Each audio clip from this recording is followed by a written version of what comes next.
head into the fall, one important step that happens here at City Hall is my annual direction to staff to prepare next year's city budget. Now, this is a chance to highlight some key investments and measures that we're taking to address some of the priorities and concerns that I've heard from residents across the city. So with that in mind, here are a few of the instructions I've given to staff about what to include in the 2026 budget.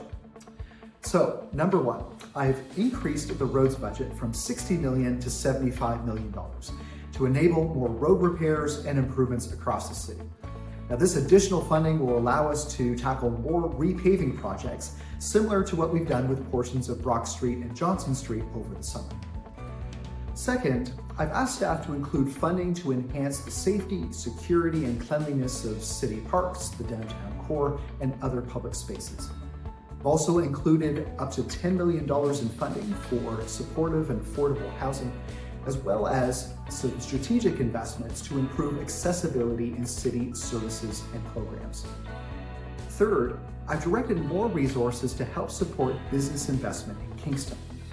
Between tariff threats and global tensions, there's a lot of economic uncertainty right now, and that makes it harder and riskier for companies to invest.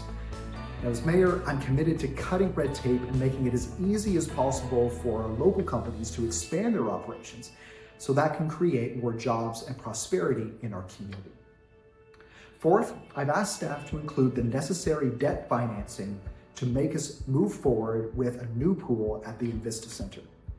This aquatics facility is a critical need for our growing community like ours, and so having this financing in place will position us to have shovels in the ground starting in 2027. And finally, I've mandated that in next year's budget, the property tax increase should be amongst the lowest of all large cities in Ontario. We have a lot of important work to do, we have key investments to make, but it's also important that we're living within our means. And that means being as careful and efficient as possible with every tax dollar that we have.